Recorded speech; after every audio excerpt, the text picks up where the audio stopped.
Welcome back students. आज के lecture में हम डिस्कस करने वाले हैं अपने सैंपल पेपर का क्वेश्चन नंबर 5। और जैसा कि आप यहाँ पर देख सकते हैं कि इस क्वेश्चन के अंदर हमें एक और पार्ट यानी कि एक चॉइस क्वेश्चन गिवन है। इसका मतलब आप अपने एग्जाम्स में इन दोनों ही क्वेश्चंस में से कोई भी एक क्वेश्चन अटेम्प्ट करके आ सकते हैं। लेकिन आज के लेक्चर में हम इन दोनों ही क्वेश्चंस को अच्छे से डिस्कस करेंगे और इसके बाद जो क्वेश्चन भी आपको इजी लगे आप उसे अपने एग्जाम्स में अटेम्प्ट करके आ सकते हैं। सो फ्रेंड्स, आइए इसके सबसे पहले पार्ट के साथ इसे डिस्कस करना स्टार्ट करते हैं। सो फ्रेंड्स, फर्स्ट पार्ट में कहा गया है कि दो फील्ड्स ए और बी के अंदर मस्टर्ड ग्रो किया जा रहा था, दोनों में ही मस्टर्ड ग्रो हो रहे थे, राइट। उसके बाद जो ए फील्ड है उसके बारे में बताया गया है कि वहां पर मस्टर्ड के ब्राउन कलर के सीड्स थे, जबकि बी फील्ड के अंदर जो मस्टर्ड है उसके थे येलो कलर के सीड्स। और कुछ समय तक जब इन दोनों ही फील्ड्स को काफी ध्यान से ऑब्जर्व किया गया तो ये देखने को मिला कि जो फील्ड ए है उसके अंदर जो प्लांट्स की नई नई जनरेशंस, हर बार जो नए प्लांट्स पैदा हो रहे हैं उनके अंदर अपने पेरेंटल ट्रेट्स हैं, यानी कि वो बिल्कुल एक जैसे ही दिखाई देते हैं अपने पेरेंट्स की तरह। जिस तरीके के प्लांट्स पहले से उगाए जा रहे थे बिल्कुल वैसे ही हैं। लेकिन वहीं पर अगर बात की जाए फील्ड बी की तो उनके अंदर जो नए नए प्लांट्स उग रहे हैं, हर बार जो एक नई जनरेशन आ रही है उसके अंदर काफी सारी वेरिएशंस देखने को मिल रही हैं। और इसके बाद हमसे यही पूछा गया है कि ऐसा होने के पीछे क्या कारण है कि फील्ड ए में तो पेरेंट्स जैसे ही ऑफस्प्रिंग हैं, जबकि फील्ड बी में काफी सारी वेरिएशंस आ रही हैं। सो फ्रेंड्स, ऐसा हो सकता है कि जो हमारी फील्ड ए है उसके अंदर मस्टर्ड के फ्लावर्स में सेल्फ पॉलिनेशन हो रही हो। जी हां फ्रेंड्स, सेल्फ पॉलिनेशन का मतलब तो आप समझते ही है ना। हमने अच्छे से देखा था कि सेल्फ पॉलिनेशन का मतलब यह होता है कि उसी फ्लावर का जो मेल गैमेट है वो उसी फ्लावर के फीमेल गैमेट के साथ मिल जाए, यानी कि फ्यूज हो जाए, तो उसे ही हम कहते हैं सेल्फ पॉलिनेशन। और सेल्फ पॉलिनेशन के अंदर क्योंकि उसी फ्लावर का मेल गैमेट है और उसी फ्लावर का फीमेल गैमेट भी है तो कोई नई वेरिएशंस आने के चांसेस तो बहुत ही कम हो जाते हैं, ना के बराबर हो जाते हैं।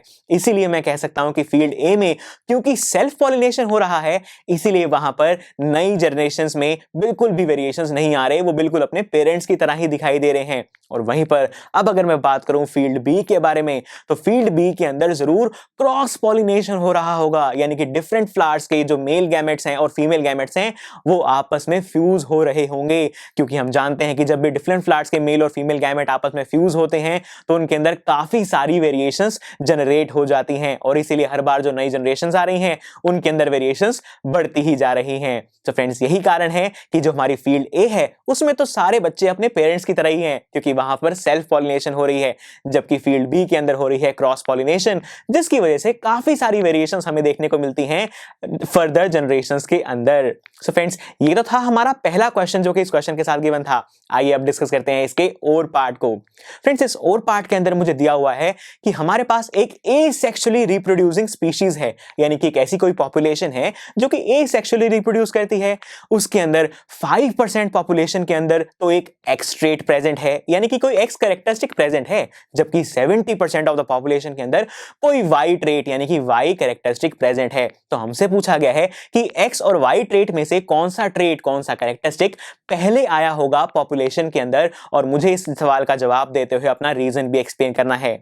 सो फ्रेंड्स, जो एसेक्सुअली रिप्रोड्यूसिंग ऑर्गेनिजम्स होते हैं उनके अंदर वेरिएशंस तो बहुत ही कम आती हैं, यानी कि जब भी किसी ट्रेट को ज्यादा से ज्यादा किसी पॉपुलेशन के अंदर फैलाना है तो हमें ज्यादा से ज्यादा बार रिप्रोडक्शन करवानी होगी ताकि पेरेंट्स से बच्चों में, फिर उनके बच्चों में, फिर उनके बच्चों में, जनरेशन टू जनरेशन वो जो ट्रेट है वो फैलता ही जाए। और जैसा कि हमें इस क्वेश्चन के अंदर बताया ही गया था कि जो हमारा ट्रेट वाई है वो पूरी पॉपुलेशन के 70% में फैल चुका है, यानी कि ना जाने कितनी ही जनरेशंस में ये ट्रेट आगे पास ऑन हुआ होगा। इसीलिए मैं कह सकता हूं कि जो ट्रेट वाई है वो काफी पहले आ गया होगा क्योंकि उसे फैलने में 70% ऑफ द पॉपुलेशन में फैलने में काफी समय लगा होगा, राइट स्टूडेंट्स। इसीलिए जो हमारा ट्रेट वाई है that will be an older trait. So friends, इसी के साथ हमने इस क्वेश्चन के अंदर की जो दोनों ही क्वेश्चंस थे, यानी कि जो चॉइस क्वेश्चन था उसे भी अच्छे से समझ लिया है। अब आपको जो भी आसान लगे आप एग्जाम्स में उसे अटेम्प्ट करके आइएगा। चलिए अब मैं मिलूंगा आपसे अगले लेक्चर में। आई एम श्योर स्टूडेंट्स आपको ये लेक्चर बहुत ही पसंद आया होगा। तो अगर आप अपने हर कंसेप्ट को इतने ही मजेदार और इंटरेस्टिंग तरीके से क्लियर करना चाहते हैं तो डाउनलोड कीजिए हमारी PuStack ऐप, जहां पर आपके लिए और भी बहुत सारे ऑप्शंस अवेलेबल हैं, जैसे कि sample papers, back exercise solutions, written answers and much more. So what are you waiting for? Download the app now.